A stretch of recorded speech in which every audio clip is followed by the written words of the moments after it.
días. Hoy vamos a hablar creo, un tema, porque además es un tema que está muy relacionado con los libros, la literatura, la filosofía, la ciencia, inclusive la poesía, con uno de nuestros más antiguos y sin embargo de los más jóvenes clientes. Está con nosotros Julio, que es neurólogo, médico, neurólogo, pero sobre todo neuroanatomista. Estas cápsulas, como habrán visto ustedes, son más bien dedicadas a los lectores. Y en esta ocasión tenemos de veras la gran fortuna de contar con alguien que sabe mucho, pero de veras mucho, sobre las cuestiones neurológicas, las conexiones, con el simple hecho de sabe por qué sabemos que pensamos. Entonces, muy buenas tardes, Julio, ¿cómo estás? Muchas gracias, Héctor. Pues bien. Muchas gracias por la invitación. Pues sí, soy Julio César Pérez. Soy médico, ¿no? médico cirujano y me dedico a la neuroanatomía. En sí, a la anatomía en general, pero tengo mayor,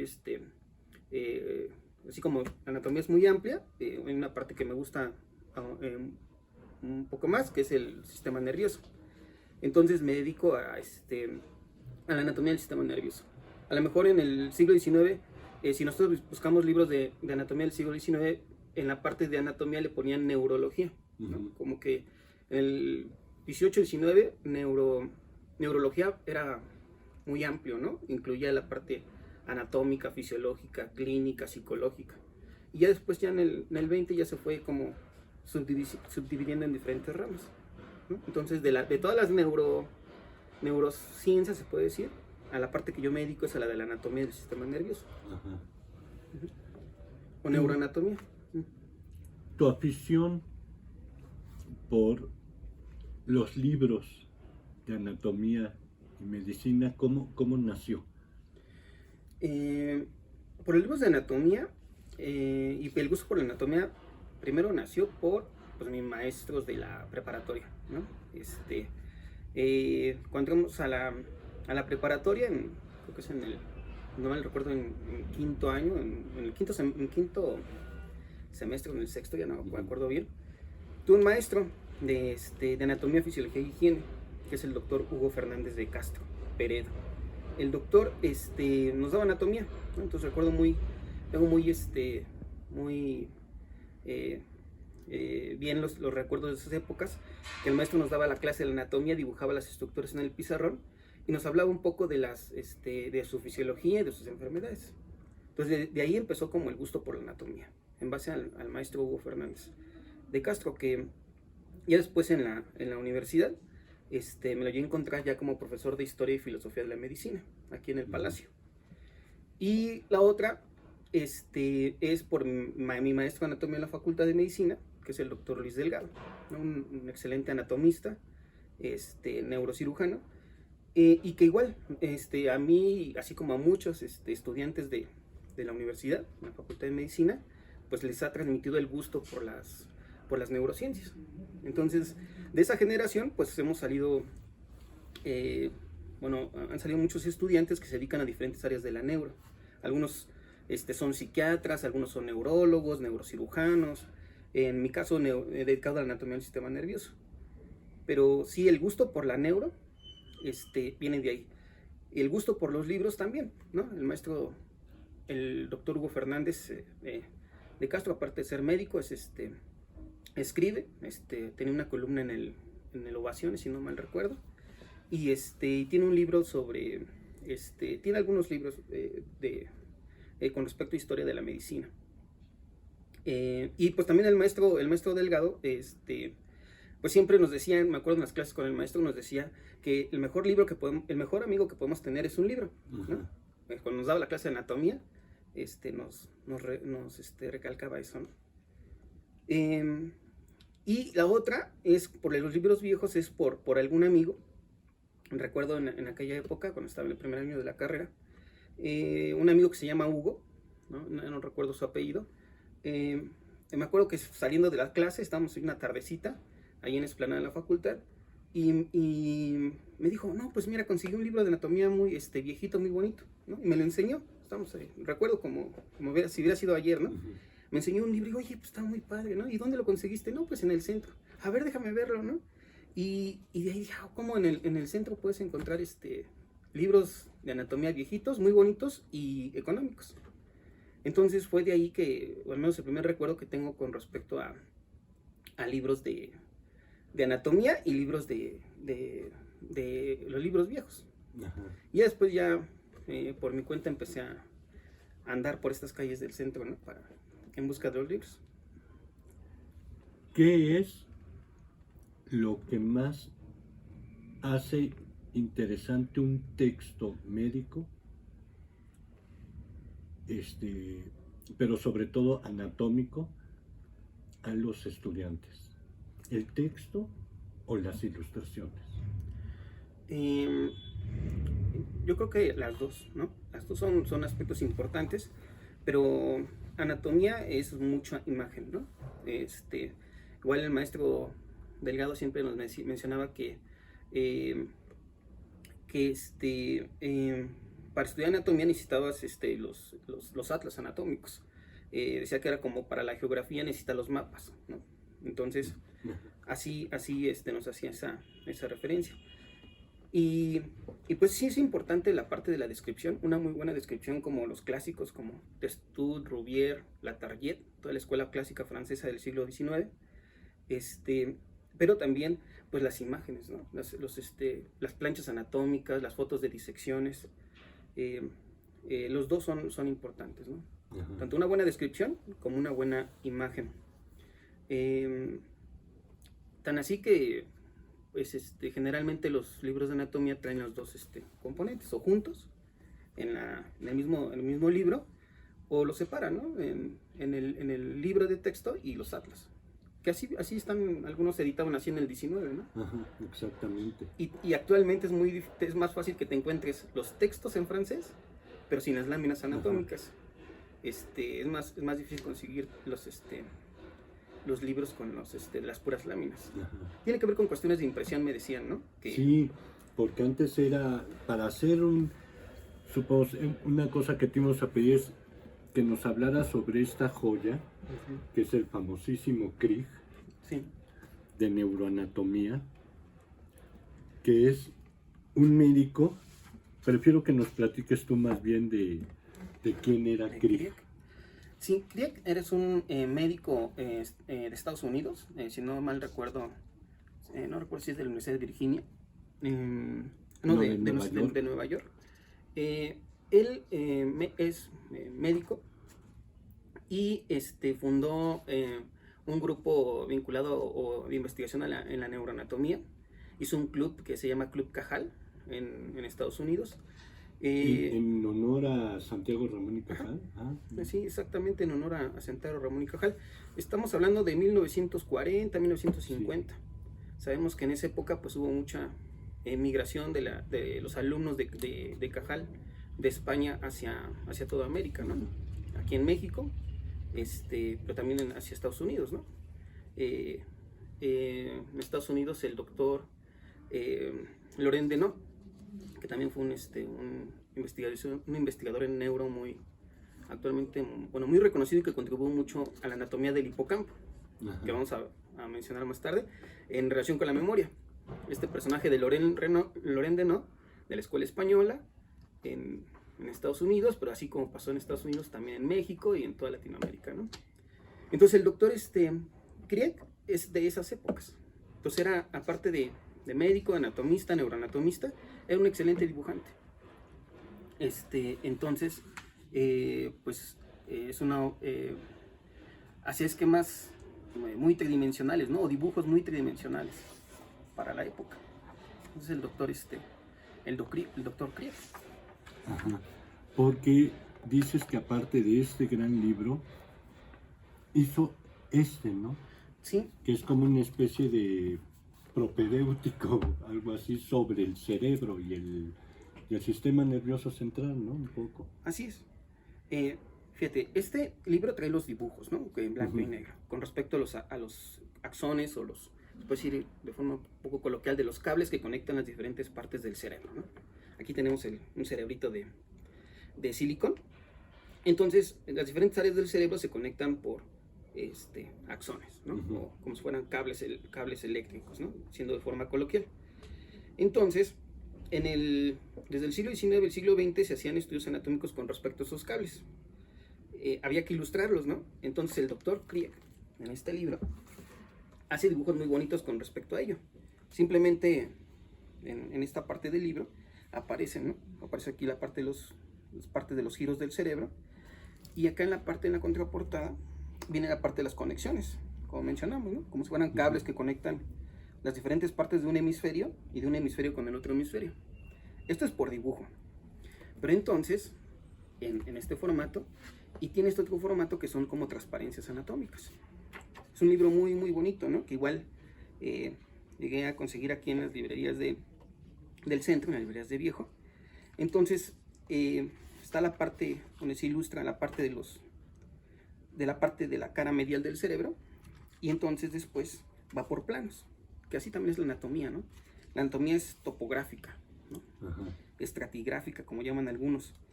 Entonces va de la cara medial del cerebro hasta la cara lateral. Y va por planos. A ver, déjenme ver si se puede. Aquí está. Esta es la parte lateral del cerebro y acá está la parte medial. Entonces lo que hizo de forma muy didáctica es hacer como la disección, como por capas, ¿no? Así. Y hace los dibujos de esos axones, ¿no? O de esos cables. Entonces esta es una belleza, ¿no? En términos médicos, en términos de neurociencias, en términos anatómicos.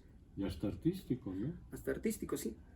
Entonces una mezcla entre lo que es entre lo que es la ciencia y el arte, ¿no? Siempre va muy vinculado, y la medicina, ¿no?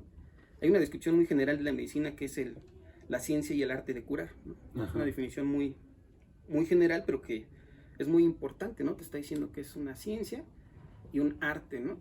Enfocada hacia resolver algunos, en la medida de lo posible, resolver algunos problemas de salud. Entonces esta imagen, este es de 1940 y tanto, si no mal recuerdo, pero actualmente con el desarrollo tecnológico a los pacientes les puedes pedir estudios similares, estudios de resonancia magnética que te dan imágenes similares a estas. Entonces hay un estudio de tractografía, que es un estudio de resonancia, que te permite ver los cables, por decirlo así, de alguna manera, o los axones, que conectan las diferentes partes del cerebro en un paciente en vivo, ¿no? Entonces, se puede decir que Krieg, tanto Krieg como otro autor que es Kingler, pues eran unos adelantados a sus épocas. Es lo que te iba a decir, o sea, esto es lo más, se puede decir que es casi idéntico a lo que te saldría en una resonancia. En los dibujos de Krieg. En una tractografía. Entonces, por eso, justamente, porque eran dibujos o esquemas que ya te hablaban de estos axones que conectan las diferentes partes del cerebro, y que actualmente los puedes ver en la resonancia, actualmente estos libros son muy buscados. O actualmente se hace mucha investigación y muchas publicaciones con respecto a este tema. Entonces se retoma, ¿no? Se retoma el tema. Y este otro libro, este es del doctor Kingler, Joseph Kingler. Entonces, a ver, fíjense. Entonces Kingler, publicó sus primeros trabajos como por 1935. Y después, en el 56, publica este atlas. Entonces, en este atlas, también hace ilustra por fotografía las diferentes axones o cables que conectan las diferentes partes del cerebro. Este es del 56. Entonces, lo fascinante de estos autores, de Krieg o de Kingler, es que ellos hacían la disección del cerebro e ilustraban partes que en su momento, pues, no se imaginaban que se podían ver en la actualidad en un paciente en vivo. Porque al fin y al cabo, estos son disecciones en en cerebros en post-mortem. O lo que hizo Craig son dibujos. Y entonces en la actualidad de esto que hizo Kingler o Craig, lo podemos ver en pacientes in vivo. Esas es como sus grandes contribuciones. Entonces igual, pues estos solamente los encontramos en las librerías de viejo, ¿no? Sí. Yo es lo que te iba a preguntar, o más bien quería platicar contigo, porque extrañamente Raquel se acuerda perfectamente del primer día que viniste a la librería. Sí. Y tú nos preguntaste, ¿tienen libros de anatomía? Y te dije, híjole, no nos dedicamos mucho a eso, pero déjame buscarte algunas cosas. Y el primer libro que nos compraste fue este. Exactamente. Unas láminas de Vesalio. Que te dije, mira, te conseguí este. Sí. Entonces, un poco más bien, más que lo muestres y todo eso, era...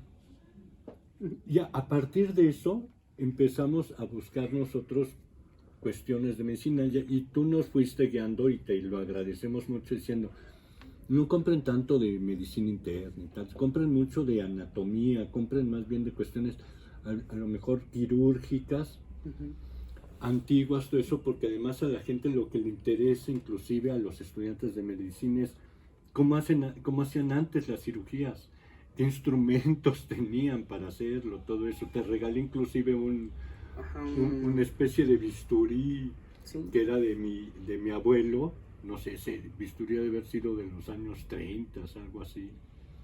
Sí. Qué instrumentos tenían, todo eso, porque eso es lo que les llama la atención. Porque respecto a los adelantos, pues los adelantos ya se han vuelto tan virtuales en un sentido, lo que dices tú, ahora entras a una caja de resonancia y ya aparece todo tu cuerpo. Sí, ha avanzado mucho hay mucho avance, hay un avance tecnológico, ¿no? Correspondiente a nuestra época. Y efectivamente este es de la primera vez que vine acá a la librería. Y justamente a lo mejor este libro, relacionado con la neuro, es que tiene un prólogo del doctor Bruno Estañol, ¿no? Que es un escritor y neurólogo. Así es. Entonces, aparte de que pues, muestra de forma muy didáctica las imágenes de Vesalio. Entonces, aún así, aunque sea de anatomía, pues va vinculado a la parte de la neuro, ¿no? Con doctores que se han dedicado al estudio de las partes del cerebro, desde diferentes contextos. Y sí, o sea, generalmente, como en la medicina, mes con mes, incluso día con día en la actualidad, van saliendo nuevos avances, ¿no? Nuevas publicaciones en el área médica con respecto a lo más nuevo que se está descubriendo en el mundo, ¿no? Los grupos de investigación. Entonces, en relación a lo de medicina interna, me refiero a que, supongamos, si tú quieres saber lo más reciente o estudiar sobre cardiología o sobre reumatología, no buscas un libro viejo, ¿no? Tienes que buscar lo más actual, que puede ser en los libros, e incluso los libros ya están un poco desfasados en lo más actual, ¿no? Generalmente ya te vas a artículos, ¿no? Artículos en publicaciones de revistas médicas internacionales. Lo que llaman los papers. Los papers, ¿no? Que se publican a diario, infinidad de artículos en el mundo. Y cada vez hay más acceso a ese material. Entonces, si en una librería de viejo, no vas a buscar lo más reciente, ¿no? Vas a buscar los libros clásicos, que también están referenciados en esos papers. Entonces, buscas los libros de anatomía, de cirugía, de historia de la medicina, del siglo XVI, XVII, XVIII hasta el XIX, XX. Sí. Y al fin y al cabo, lo que se trata es de una como filosofía que hemos tenido en el grupo de trabajo, es de mezclar lo antiguo, ¿no? con lo más nuevo, ¿no? Para un futuro más prometedor, decimos, ¿no? Y buscar ahí la palabra más correcta, pero sí es, o sea, no lo viejo por viejo es malo, ni lo nuevo por nuevo es mejor, ¿no? Sino más bien es conjuntar ambos mundos para generar o crear nuevas cosas. Porque una de las cosas que nos sorprenden mucho contigo, que de veras siempre eres muy creativo, es conseguiste un visor de 1908 de transparencias y lo fuiste, ahora sí que tú mismo lo fuiste actualizando para volverlo tridimensional. Exactamente. Esta es una parte que también ilustra cómo, o sea, al fin y al cabo venimos dice en el libro de Memoria Vegetal de Humberto Eco, menciona esta parte de que los libros te hablan de otros libros, ¿no? Uh-huh. Es una parte muy importante. Los libros te ponen referencias bibliográficas que te llevan a otro libro. Alguna vez un maestro me decía, oye, ¿y cómo seleccionas qué libro leer? Pues es que leyendo un libro te manda otro y te manda otro y te manda otro, ¿no? Y así pasa con la parte también en anatómica y neuroanatómica y a lo mejor y en todo, ¿no? Todas las áreas de conocimiento. Entonces, viendo la parte de tridimensionalidad que hay actualmente y los usos y el uso de los visores de realidad virtual, el Oculus, todo lo que está saliendo actualmente con Facebook o con el metaverso, Ajá. pues eso tiene un origen, no es que lo descubrieron ahorita, ¿no? Tiene un origen en el siglo XIX y que te remonta a la historia del cine y a la historia de la fotografía. Entonces, en base a eso, pues también buscamos los libros vinculados a ello. Entonces, fíjate, lo del 3D, que ahora hasta hay salas de cine en 3D y 4D y todo muy así como fascinante, pues ya se hacía en el siglo XIX, ¿no? Esto es un libro, unas láminas con respecto a al procedimiento quirúrgico para resecar una vesícula, ¿no? Para una colecistectomía. Entonces ya en el siglo XIX se utilizaban estas técnicas de fotografía en 3D para la enseñanza, ¿no? De un procedimiento quirúrgico. Entonces ya pasó como los libros, como los atlas anatómicos, ¿no? O los libros de anatomía. Era fácil conseguir el texto, pero conseguir el atlas es más complicado, ¿no? Los dibujos. Y acá igual, o sea, conseguimos el libro del procedimiento quirúrgico, igual en una librería de viejo. Fue en una librería ahí en la zona de la Roma, en la oficina del libro, ¿no? Con esta selva. Y entonces ya teníamos ¿cómo se llama? El referente de... Ajá, pero ahora, ¿cómo lo vemos, no? Sí. O sea, porque estas imágenes están en 3D. Exactamente. Y entonces necesitamos el visor. Y entonces, pues fuimos a la lagunilla, ¿no? Entonces, ahí dando vueltas por la lagunilla, aquí igual en el centro, pues andamos buscando un visor de realidad virtual de esas épocas. No es para ¿no? Exactamente.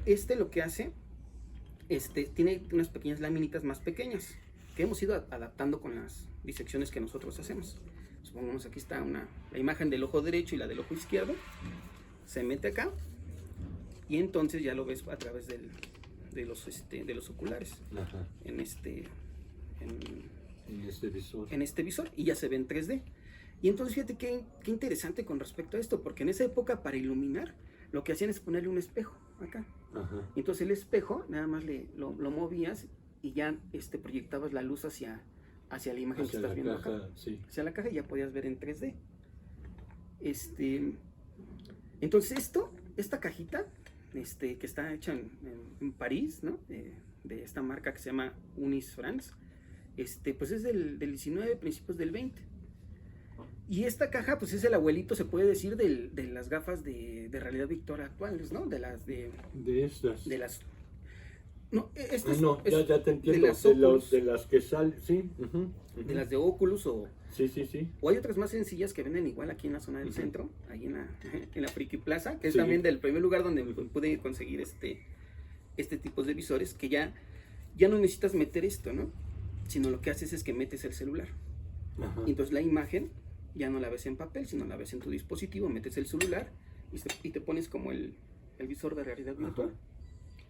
Entonces, ¿cómo se conecta el pasado con el presente? Con el presente, ¿no? Cómo tiene sus orígenes en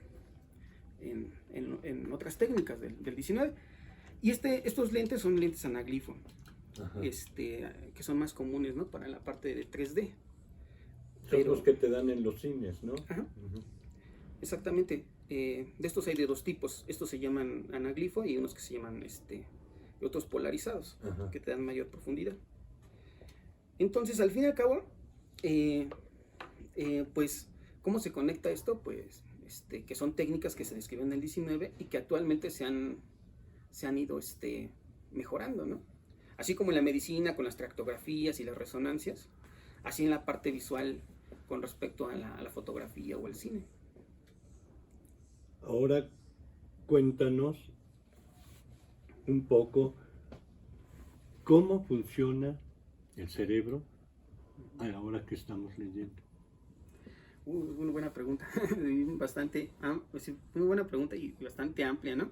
Hay personas que, bueno, investigadores y médicos, psiquiatras, neurólogos, que se han dedicado a investigar de forma extensa qué es lo que pasa, ¿no? Cuando uno lee, y no solamente cuando uno lee, sino cuando escribe, ¿no? Entonces, el cerebro del escritor y el cerebro del lector. Ahí a lo mejor pues recordar o mencionar algunos doctores que son referentes en el tema, ¿no? Como el doctor Jesús Ramírez Bermúdez, que es psiquiatra, neuropsiquiatra del Instituto de Neuro, que aparte de tener conocimientos amplios en la parte de la anatomía, fisiología del cerebro y su patología, pues tiene esta habilidad de ser un buen escritor, ¿no?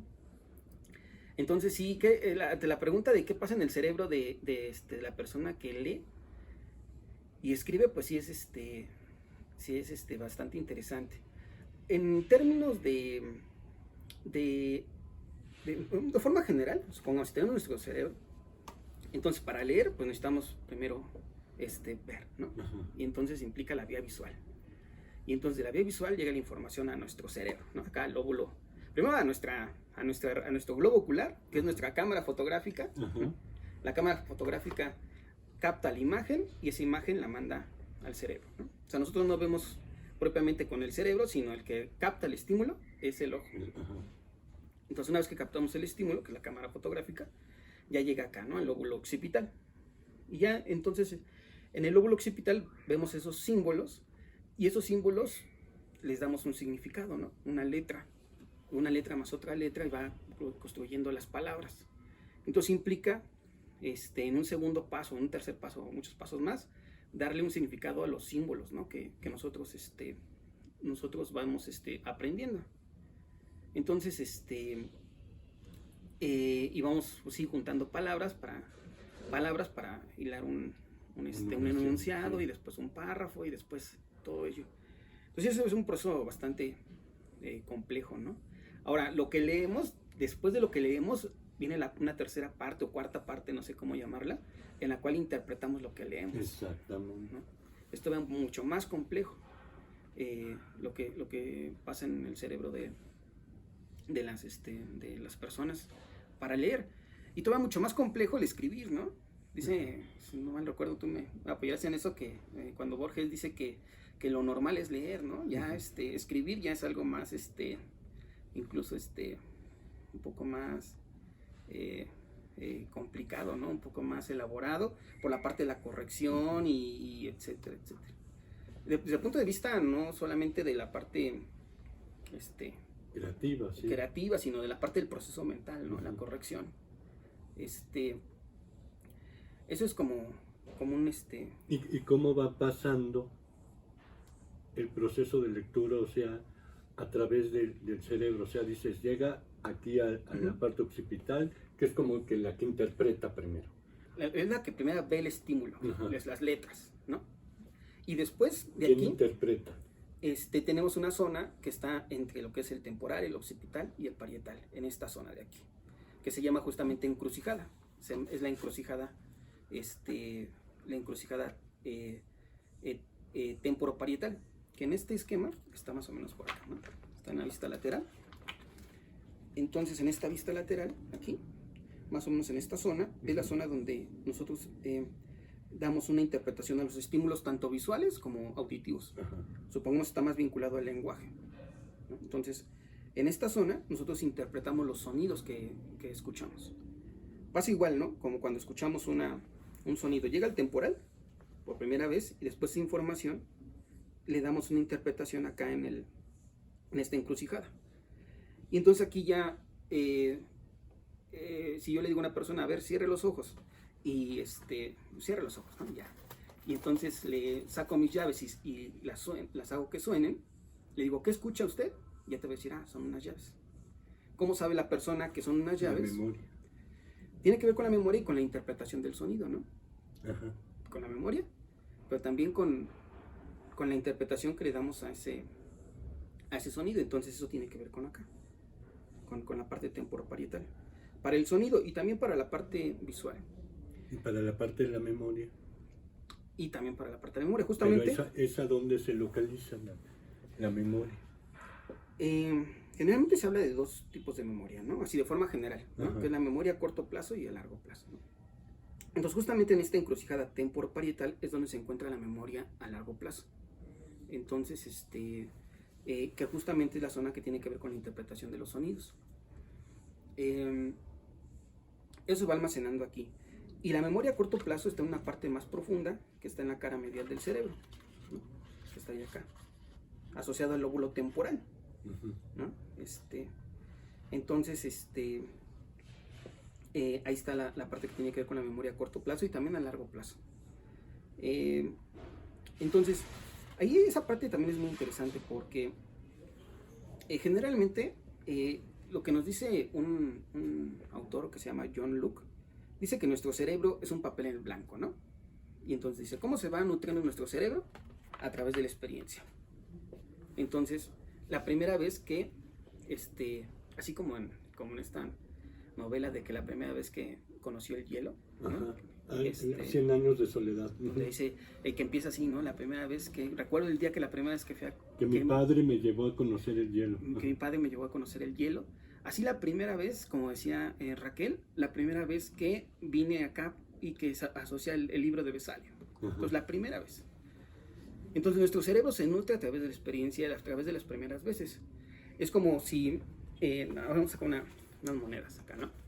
Entonces es como si tuvieras un niño, así un niño así de, no sé, de 4 años, y entonces tú le dices, a ver, te vamos a dar una moneda de 10 pesos. Y entonces le digo, mira, esta moneda es de 10 pesos, vela. Entonces la reconozco visualmente, y es una moneda de 10 pesos. La reconozco por el tacto, ¿no? El peso. Y digo, es una moneda de 10 pesos. La estoy viendo, estoy recibiendo el estímulo visual y el estímulo táctil, de la textura, el peso, y digo, es una moneda de 10 pesos. Pues el niño de 4 o 5 años está reconociendo una moneda de 10 pesos. Esa información llega al cerebro, ¿no? Llega acá a mi lóbulo parietal y después al temporal. Pasan años, no sé, 15 años, entonces la persona va corriendo en la calle, va a pasar el camión y tiene que sacar una moneda de 10 pesos para pagar. Y dentro de su bolsa trae un montón de cosas, trae el celular, las llaves, una moneda de 5, de 10, de 15, bueno, no de 15, pero de 5, de 10, de a peso, de la que sea. Mete su mano en la bolsa y sin ver reconoce a la moneda de 10 pesos y la saca y paga.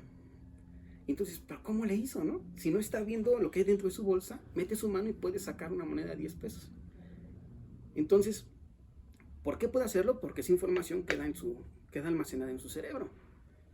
De lo que es una moneda de 10 pesos, ¿no? Sus características. Pero así pasa con muchas otras cosas, como con estímulos que sean olfatorios, ¿no? Supongamos el olor a tabaco, la primera vez que hueles el olor a tabaco, o el olor a vainilla, o la primera vez que escuchas un sonido como el sonido de, no sé qué se te ocurre, la primera vez que escuchaste el sonido de la basura, ¿no? De la basura. De lo que viene así de la campana de la basura, y entonces dices, este sonido lo asocias a algo, que es el de la basura. El camión de la basura, o el de las nieves, o el del metro. Entonces, eso es como fascinante en la parte olfatoria, en la parte visual, ¿no? La primera vez que reconoces a alguien, la primera vez que yo te vi, Héctor. Entonces reconozco a ciertos rasgos de tu rostro, los guardo en mi memoria, y en una segunda vez digo, bueno, este rostro se asocia con este nombre, entonces es Héctor, ¿no? Y en la parte del reconocimiento de los rostros. Después, eso es en lo visual. En lo auditivo, con la música, o con los sonidos, en lo olfatorio, en lo somestésico, ¿no? En lo táctil. Entonces, la primera vez que tocaste, la consistencia de qué se te ocurre. De la gelatina, del agua, sí. O supongamos, si recordamos que ya han asociado al cine en esta película de se me va ahorita el nombre de, que mete su mano, a ver si ustedes me ayudarán, que mete su mano sobre sobre muchas lentejas, que mete su mano, de Amélie. Sí, dice sí. Que le generaba placer incluso, ¿no? La primera vez que mete su mano sobre las lentejas y las saca, es una sensación que él ya puede asociar con algo. O la primera vez que rompe en esa película, que rompe como una capita que se le forma algo que está comiendo.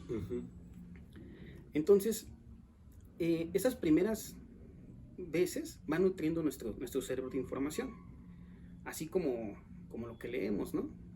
Y todas esas partes que es con estas vías que es con lo que nosotros percibimos el mundo, pues da origen a las diferentes artes, ¿no? Que se vincula ahí, lo dice también Eco, ¿no?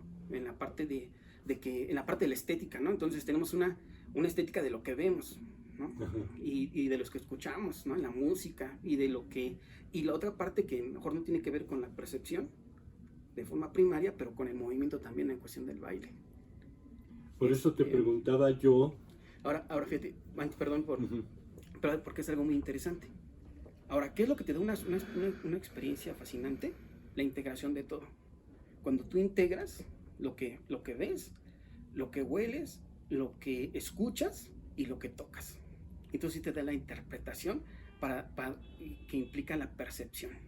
Entonces es cuando tú dices, esto está muy rico, ¿no? O sea, el decir que algo está muy rico no solamente es que sabe bien, ¿no? O cuando vas a comer a algún lugar y dices, estuvo muy rico la comida en tal lugar, pero no tuvo que ver nada más con el alimento, sino con la música que había, cómo olía, incluso si te moviste, si bailaste, con muchas cosas. Entonces ya el cerebro... presentaron inclusive el plato, exactamente, la plática que tuviste. La plática, el diálogo. Entonces eso integra todo esto en nuestro cerebro, se integra y entonces te da una sensación de placentera o displacentera, ¿no? Entonces es la sumación de todos nuestros sentidos para hacer una experiencia que sea muy placentera o horrible, ¿no? Entonces es muy por eso es interesante el cerebro, y todo eso tiene una base estructural, que es, ya regresando a la parte anatómica, dices, bueno, ¿y eso cómo se vincula con la anatomía? Pues con todo, porque nosotros percibimos con nuestros órganos los sentidos y toda esa información llega a nuestro cerebro, ¿no? Y entonces nuestro cerebro, en base a las experiencias previas que tenemos, pues va dando la interpretación a la información. Entonces es realmente fascinante, y por eso muchos dedican toda su vida en la historia de la humanidad al estudio del cerebro, ¿no? Sí, no, y justamente es lo que te iba a decir, o sea, porque una de las cosas que nos puede distinguir de los animales, las plantas, todo eso, es eso, ¿no? Somos animales lectores, y no solo lectores en el sentido de que lees un libro y tal, que sí cuenta mucho, sino lectores de la naturaleza, lectores de la situación en la que nos encontramos, lectores de los sonidos que vamos apreciando, en fin. Exactamente, percibimos el universo, como llaman algunos, el universo sensorial. El universo está lleno de estímulos y los percibimos y les damos una interpretación. Entonces, así como los libros, ¿no? Yo tengo estaba escuchando a esta Irene Vallejo, que menciona la parte de que nuestro cuerpo es como un libro, ¿no? Entonces, ¿por qué? Pues supongamos sobre nuestra piel podemos escribir, ¿no? Y es la parte de los tatuajes. En la historia de la humanidad, ¿no? El hombre ha puesto símbolos en las paredes, pero también en su cuerpo. Ha utilizado su piel como si fuera una hoja de papel para escribir. Pero también el tiempo sobre nuestro cuerpo va dejando datos, ¿no? Que implican el paso del tiempo. Entonces, pues uno de ellos es las canas, ¿no? Entonces, y justamente en esta parte de nuestro cerebro, que es la región temporal. Es la región temporal porque es la parte donde se empieza a ver el paso del tiempo, los primeros lugares donde aparecen las canas, aquí en esta región, ¿no? La región de la sien. Entonces, eso es muy, muy interesante. Entonces, dice, el cuerpo es como si fuera como un libro. Pero el cerebro es como si fuera un libro, ¿no? Como una hoja de papel en blanco que dice John Locke. Entonces John Locke dice esta parte, ¿no? De que el cerebro es como una hoja de papel en blanco que se nutre a través de la experiencia. Y es lo que explicamos hace un momento, ¿no? De que la primera vez que tocas un objeto, la primera vez que ves algo, que escuchas algo. Entonces se va nutriendo de información visual, auditiva, gustativa, olfatoria. Y va siendo fascinante tu cerebro, ¿no? Y táctil. Y el movimiento también. Que a veces, como no se considera desde el punto de vista aferente, o sea, de información que llega a nuestro cuerpo, pero es importante el movimiento porque es una vía de salida de lo que nosotros percibimos. Es como con el baile, ¿no? Escuchamos el sonido y entonces al escuchar el sonido podemos ejecutar un movimiento rítmico.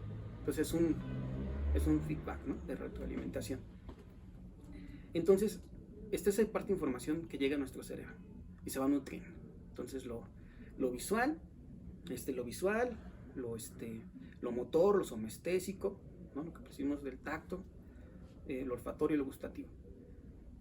Y entonces la información se va almacenando en nuestro cerebro, se va escribiendo en nuestro cerebro. Ahí en ese aspecto podemos vincularlo de diferentes formas.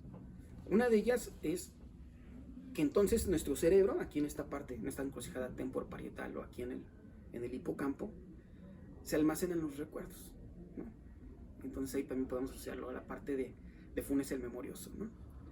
Borges, aquel Irineo Funes, que todo lo recordaba, ¿no? Entonces se va almacenando esa información acá. Ahí podemos así asociarlo a dos cosas. Uno es a los proyectos de investigación que hay en la actualidad. Hay un proyecto que se llama Nectoma, que está en Estados Unidos, unos investigadores, que lo que dijeron, bueno, a ver, si en el cerebro están la estructura que almacena los recuerdos, entonces cuando la persona fallece, lo que podemos hacer es congelar el cerebro, y a lo mejor en la actualidad, en este momento, en el 2022, no tenemos la tecnología para poder recuperar esa información, pero a lo mejor en 50 años sí. Y entonces, ¿qué parece? Que se planteó este protocolo de investigación, ¿qué les parece si una persona cuando fallece, ultracongelamos su cerebro, se almacena, y a lo mejor en un futuro vamos a poder recuperar esa información? Entonces, eso fuera como una idea, como de esas fantásticas del siglo XIX o del siglo XX, ¿no? Como los viajes a la luna y cosas de esas. Lo vemos como algo no creíble. Pero puede ocurrir, ¿no? Así como como hablamos de Krieg y Kindler, que disecaban el cerebro y veían los cables que conectan las diferentes partes del cerebro. En esa época para ellos era inimaginable que se iba a poder en un paciente en vivo. Este proyecto del MIT tiene muchas implicaciones en la parte ética, ¿no? Porque a lo mejor hay recuerdos en nuestro cerebro que son solamente nuestros y que no compartimos con nadie. Así es. Y entonces dices, bueno, a ver, sí puede ser que la persona tenga esa parte de su cerebro donde almacena esos recuerdos. Y entonces dices, bueno, y está una cuestión que actualmente está que vamos avanzando en eso, que es la cuestión de la privacidad, ¿no? En diferentes contextos, pero también en esta cuestión de privacidad de tus recuerdos. Entonces suena algo como fantasioso, si no decirlo fantástico, sino fantasioso, un poco pero estaba ese proyecto. Después el MIT se desvinculó del proyecto y estos investigadores se fueron por su cuenta, por la cuestión ética con respecto a ello. Entonces, poder recuperar la información que se almacena en nuestro cerebro. La otra es vinculado a lo de Irineo Funes, es que decimos, si nosotros percibimos la información visual, información auditiva, somestésica, y entonces nuestro cerebro se va llenando de información. Entonces lo que dicen algunos, que es nuestro patrimonio, bueno, no algunos, el maestro Delgado nos menciona en una clase, que es el patrimonio cognitivo. O sea, nuestro verdadero patrimonio es lo que tenemos aquí en nuestro hemisferio. Todo lo que tú has leído, Héctor. Ese realmente es el verdadero patrimonio. Y ese nadie te lo puede quitar, ¿no? Sí. O sea, todos los libros que has leído, lo que sabes sobre libros, etcétera, etcétera. Entonces, toda esa información queda aquí en nuestro cerebro. Y es fascinante, ¿no? Pero también, ¿qué pasa? Que después viene la bajada, ¿no? Y en la bajada es cuando vas perdiendo estas capacidades. Cuando empiezas a perder la capacidad de la percepción visual, la percepción auditiva, del movimiento o de lo somestésico. Entonces, cuando se va perdiendo estas capacidades en una parte fisiológica normal de nuestro cerebro, con el paso de la edad en los 70, 80, 90 años, 100 años, ahora que se está, en base al desarrollo de la medicina, se prolonga la vida. O sea, nuestro cerebro fisiológicamente no va a funcionar lo mismo después de los 70, 80 años, incluso después de los 30, ¿no? Ajá, sí, sí, Entonces sí. 30, 40, 50. Entonces viene en la parte más avanzada donde tenemos ya empezamos a tener un deterioro en estos sistemas. Y ya eso nos lleva a ciertas patologías como en la demencia, ¿no? O lo que se llama deterioro cognitivo severo. Entonces, también es interesante ver qué pasa en el cerebro en esos momentos, ¿no? Eso es como muy interesante. Cómo partes primero es un ojo en blanco, después se llena de mucha información y después, a lo mejor como los libros, ¿no? Se van deteriorando un poquito a poquito, se va borrando un poquito la información. Pues eso es interesante. Ahora, generalmente en neuro, de forma general, una de las palabras más frecuentes es cuando pierdes una función. Entonces, el paciente que no movimiento, si no puede mover su mano, se habla de una monoplegia o monoparesia, ¿no? O sea, está parético. Si el paciente no puede ver, tiene amaurosis o tiene cuadrantanopsias o hemianopsias. Si el paciente no escucha, puede tener sonidos musicales, presenta amusia.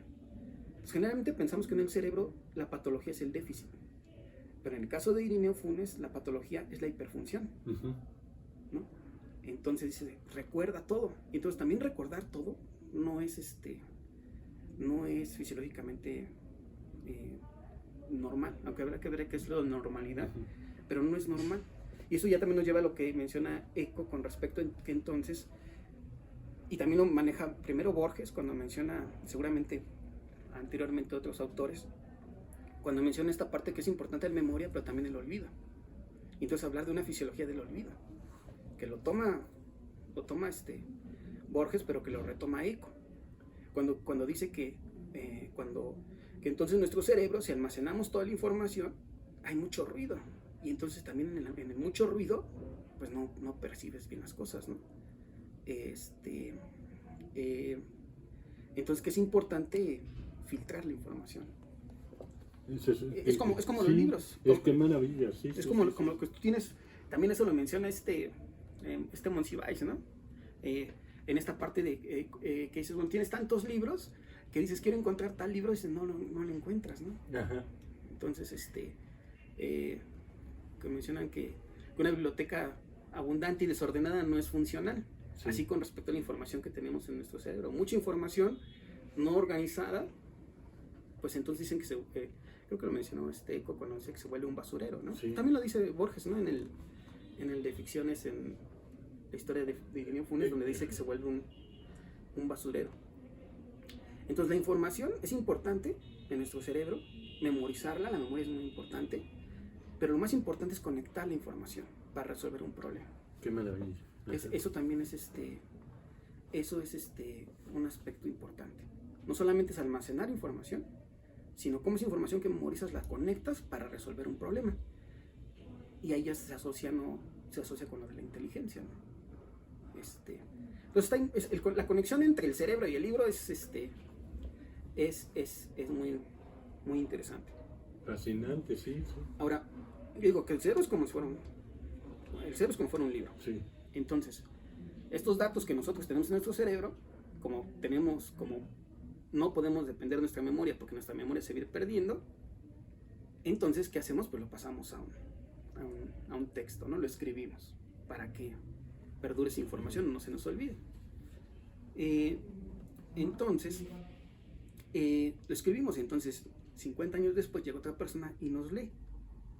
Entonces otro cerebro, somos en el caso de nosotros que estamos leyendo aquí a Kingler, revisamos el libro de Kingler y lo que escribió Kingler en el 56. Entonces estamos leyendo el libro de Kingler, pero al fin y al cabo estamos entrando un poco a su cerebro, ¿no? Sí. A lo que él definió como método Kingler, cómo le hacía para disecar un cerebro, etc. Qué maravilla, sí. Entonces empieza a haber una conexión entre las personas en un aspecto longitudinal, ¿no? Hacia atrás, hacia adelante y en sentido transverso también, a través de lo que escribe. Y lo interesante, sí, ¿no? Que al fin y al cabo de todo esto es la conexión de cerebros, ¿no? Que puede ser Heráclito 2200 años antes o o tú y yo ahorita. Exactamente.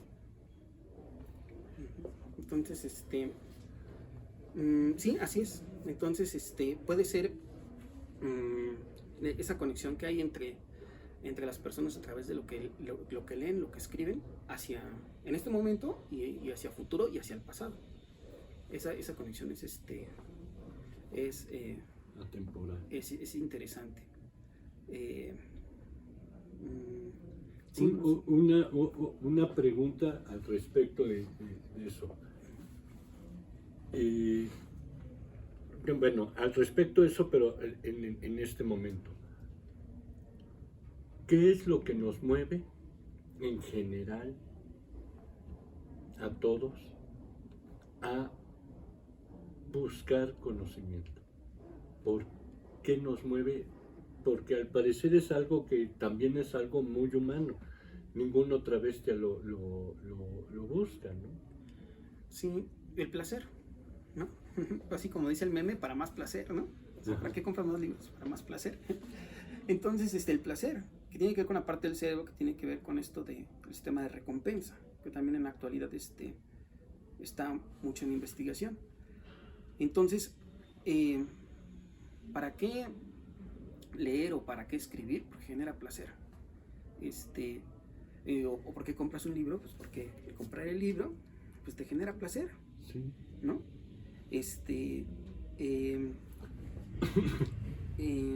Y pues así funciona el cerebro humano, ¿no? A través de estímulos placenteros. Entonces,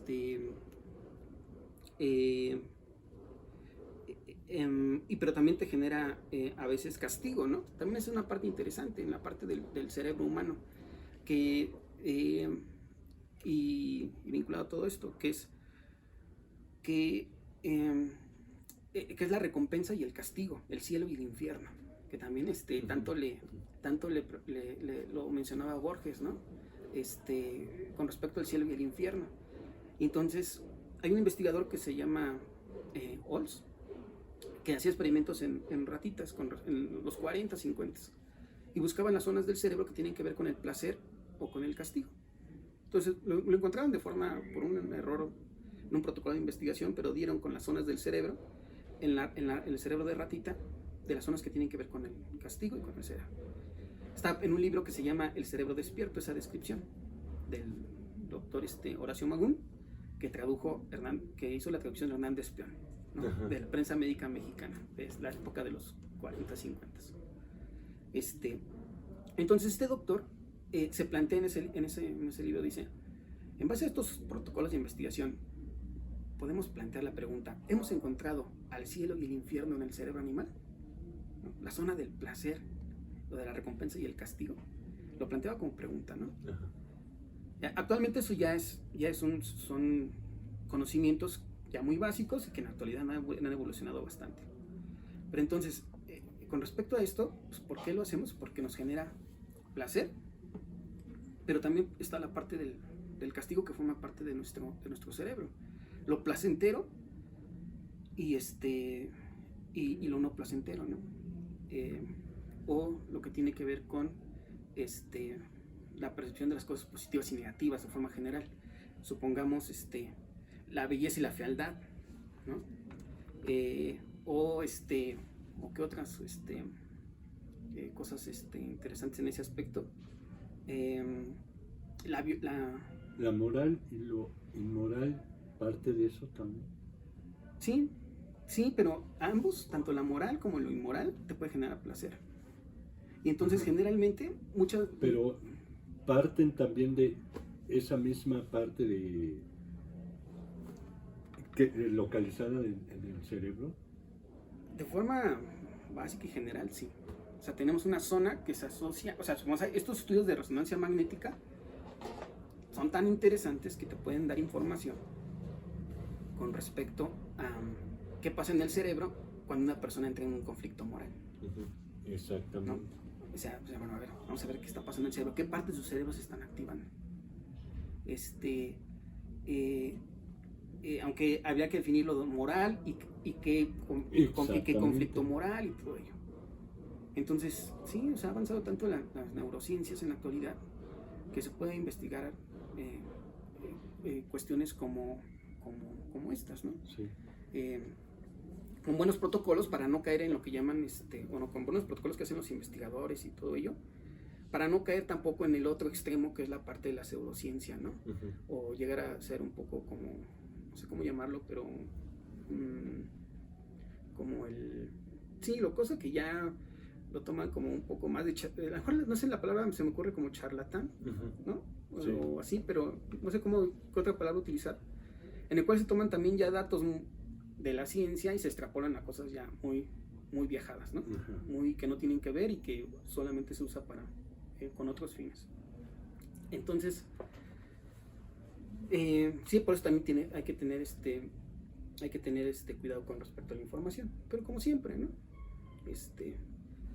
Entonces, a lo mejor allí un aspecto importante también que me gustaría mencionar es esta parte de que generalmente pensamos que aspectos como la parte de la violencia o ser agresivos se considera como malo, ¿no? Pero ¿por qué una persona agrede? O sea, en algunas personas al agredir sienten placer, ¿no? Ajá, es una actividad placentera. O decíamos, bueno, ¿por qué una persona tiene envidia? ¿No? Y entonces en la parte del cerebro y la envidia, la parte que tiene el cerebro, ¿qué está pasando en el cerebro de la persona envidiosa?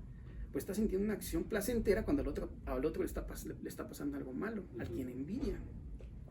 Entonces, hay muchas cosas como en la conducta del cerebro humano que están basadas en esto de las sensaciones placenteras y las displacenteras, ¿no? Porque ya no haces algo, pues porque te genera displacer, ¿no? O te genera angustia, ya no lo vuelves a hacer. Ajá. Pues es realmente fascinante, ¿no? Sí. En el contexto. Y que lo han descrito de forma magistral diferentes autores que son muy buenos escribiendo, ¿no? Por eso a lo mejor hay la vinculación entre las neuro y la literatura. Que a lo mejor uno como médico a lo mejor no tiene esas habilidades de escribir, esa formación para escribir. Y entonces encuentras a veces escritores que sufrieron una enfermedad y que escribieron cómo se sintieron ellos con la enfermedad. Y lo describen de forma magistral, ¿no? Y dices, aquí, como lo que mencionamos el otro día de el escrito de la disnea de Mario Benedetti, ¿no? Ajá. O en el caso del hombre que confundió a su esposa con un sombrero, que es de Oliver Sacks, que él padecía prosopagnosia, incapacidad de reconocer el rostro de las personas. Entonces, el cerebro del escritor y el que sabe escribir tiene una habilidad para poder manifestar también en palabras, en un texto, un sentimiento o una enfermedad en este caso. Pero así también como ellos que lo manifiestan a través de la escritura, hay quien lo manifiesta a través de una canción, ¿no? O a través de una pintura. Sí. Entonces, esas formas el caso de Frida, ¿no? La pintura con respecto a donde aparece, no sé cómo no recuerdo la pintura, pero que es donde está con la lesión de columna y que ya le pusieron unos fijadores en columna y unos clavos y todo ello. Pues te habla de una manifestación de cómo está sintiendo su enfermedad o cómo le está viviendo ella. Entonces, pues sí, está muy vinculado todo, ¿no? Todo se conecta. Ciencia y arte. Ciencia y arte se conecta, a lo mejor ahorita no, pero se conecta a futuro. Sí. Pues también lo decía Steve Jobs, ¿no? Sí. Decía Steve Jobs que en la biografía de Steve Jobs dicen que cuando habla de que por qué cuando era estudiante de la universidad y que dejó la universidad pero seguía asistiendo a las clases de las, no sé cómo se llama la clase donde les enseñan las formas de las letras y todo ello, decía que como por qué seguía asistiendo a esas clases. O sea, a lo mejor en el momento no sabía para qué le iban a servir, pero de tipografía, ¿no? Porque eran muy, muy bellas, dice él, ¿no? Las clases que recibía de tipografía eran muy bellas. En el momento decía, bueno, ¿para qué sigo viniendo a estas clases si no me van a servir para nada? Ya dejé la licenciatura y todo ello. Entonces comenta en una parte donde dice que los puntos se conectan a futuro y que esas clases le sirvieron para hacer el diseño posterior o tener conocimientos de la tipografía de Apple y de Mac y todo ello. Entonces, así pasa igual con esto, ¿no? Y por último, ¿qué te ha parecido Pollux? Pues me ha parecido pues un lugar fantástico, ¿no? Es un lugar fantástico, tomando como referencia lo fantástico que menciona igual Cortázar, ¿no? En esa entrevista que está en YouTube con este español, un programa español que Sí, se lo llama, recuerdo, sí. no se me va el nombre, cuando habla de lo fantástico, ¿no? Entonces me ha parecido un lugar fantástico, un oasis dentro de nuestra Ciudad de México, dentro del centro histórico, ¿no? Y pues sí, pues recuerdo la primera vez que vine, ¿no? Así como volviendo otra vez a los recuerdos de la primera vez. Igual por Instagram, ¿no? Es una parte interesante durante la pandemia.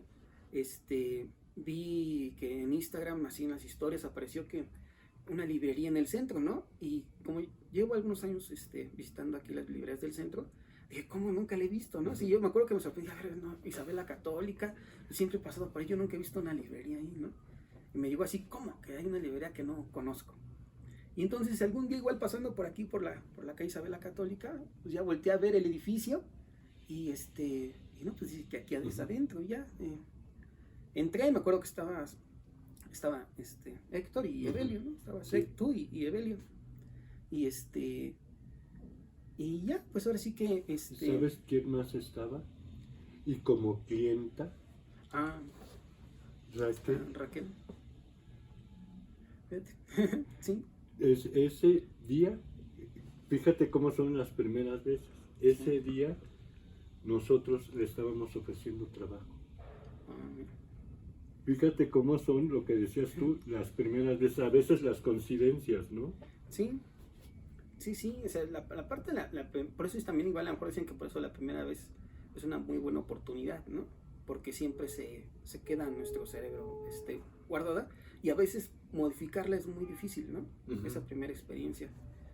Entonces, sí, pues realmente me parece fantástico, y la cuestión que, como mencionan muchos dedicados a la parte de las librerías y todo ello, es que una librería son sus libros, como siempre menciono, el 50% de sus libros y el 50% de sus libreros, ¿no? La persona. Y yo creo que en Pollux las personas que forman parte de Pollux son personas amables, son personas que incluso empáticas con la persona que le gusta el libro, porque a lo mejor los que vienen buscando libros son lectores, y los que están aquí en Pollux son lectores, ¿no? Entonces un punto muy, muy interesante. Y a lo mejor aquí una cosa que me gustaría mencionar es que en la mayoría de las librerías del centro, en la calle Donceles y acá en la calle Isabel la Católica, yo creo que el librero de nuestra Ciudad de México, y que hemos mencionado en las calles, son personas que son que podemos encontrarlo como se me va esta palabra, la palabra correcta, que son generosos. La palabra es generosidad. ¿Por qué? Porque simplemente tú lo ves acá en los libros que acabamos de presentar, ¿no? Entonces te permiten entrar a su librería, te permiten verlos, hojearlos y conocerlos y obtener placer. El lector, el que busca estos libros, obtiene placer viéndolos, ¿no? Recuerdo la primera vez las primeras veces que yo venía aquí al centro a buscar libros, que a lo mejor no tenía tanta solvencia económica para comprar libros muy caros, pero simplemente el hecho de entrar a la librería, a las librerías de viejo, y que, oiga, busco tal libro de anatomía, y que te dejaran verlo y te dicen, bueno, sí, ¿cuánto cuesta? Y dices, no, pues cuesta, no sé, una cantidad poco arriba. Y como estudiante dices, no, pues no lo puedo pagar. Sí. Pero lo puedes ver, ¿no? Lo puedes tocar, lo puedes palpar, lo puedes oler. Otra vez la cuestión de la experiencia que mencionamos, ¿no? Entonces, yo por eso menciono esta parte de que que se dedica a la cuestión de vender libros. Estos libros de viejos son personas que son generosas, te permiten entrar, ver sus libros, te lo enseñan. Si quieren, no te lo vende, ¿no? O sea, si quiere la persona, dice, aquí está mi libro, cuesta tanto. Si lo que cueste, si quiere él, no te lo vende, ¿no? Y a ver, encuéntralo. es como sí. ¿No? El de Kingler, ¿no? Y lo que estábamos hablando, sí. Es como el de Kingler. Entonces, me recuerdo mucho cuando una vez fui fui a Rosario, justamente a un curso ¿Argentina? a Rosario, Argentina, en un curso de disección de cerebro. Y que terminando el curso, terminamos como a las 9:10, no sé por qué fui a algún lugar para conocer, pero ya era noche, eran como a las 11, 12 de la noche, al río Paraná. Para ver, ¿no? Que estaba cerquita hay un río, etcétera. Y entonces me acuerdo que íbamos ahí en el taxi y había una persona vendiendo flores en la esquina. Había un tipo ahí parado en la esquina con ramos de rosas vendiendo flores a las 3 de la mañana a la mitad de la ciudad de Rosario, ¿no? Y se me hizo rarísimo, ¿no? Dije, qué interesante es Argentina, ¿no? Supongamos en ese contexto. Y me decía el del taxi, no, pues es que aquí la vida nocturna empieza ya muy noche, ¿no? Entonces, así, o sea, decía, bueno, esta persona que vende flores, o sea, realmente también es una persona, un poco generosa, y son personas diferentes, ¿no? Creo que hay algo diferente en el que se dedica a estas cuestiones, ¿no? Como a la enseñanza, la persona que se dedica a enseñar, la persona que se dedica a los libros o a vender flores. Qué maravilla, muchas gracias. ¿Sí? Sí, y bueno, no sé si comentar algo. No sé, una pregunta usted. que mencionaba, sí, pues esa es espero no haber dicho muchas cosas que No. equivocadas en la cuestión de la parte de la neuro. O sea, hay mucho por investigar, hay muchas áreas de especialización en la neuro, ¿no? Muchas, y gente que estudia años y años para dedicarse a un área del conocimiento de la neuro, ¿no? Así como la columna, o así como el lóbulo temporal, o una parte en específico de nuestro cerebro. Sí. Ya será para otra segunda cápsula, pero sí un poco hablar lo que decías tú, no sé, de repente de los casos de Oliver Sacks o todo eso, cómo se van relacionando, en fin, pero pues sí, mejor lo vamos a dejar para una segunda cápsula, que ya nos hables de literatura específico y anatomía y neurología específica. Okay. Sí. Y todos estos casos que son maravillosos, por cierto. Sí, faltaron palabras, puede hablar muchas cosas, ¿no? Sí. Como lo que mencionaba Jorge de lo que pasa en el cerebro, supongo en el cerebro sinestésico. Ajá. Sí, no, por eso vamos a dejarlo para una segunda cápsula. Okay. Mientras tanto, muchas gracias, Julio. De veras, te agradezco. Y no solo por haber asistido hoy, sino en general siempre por tu presencia. De veras, te agradecemos mucho. Muchas gracias. Muchas gracias a ustedes.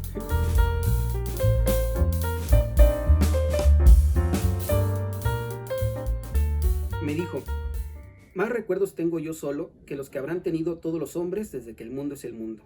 Y también mis sueños son como la vigilia de ustedes. Y también hacia el alba, mi memoria, Señor, es como un vaciadero de basuras.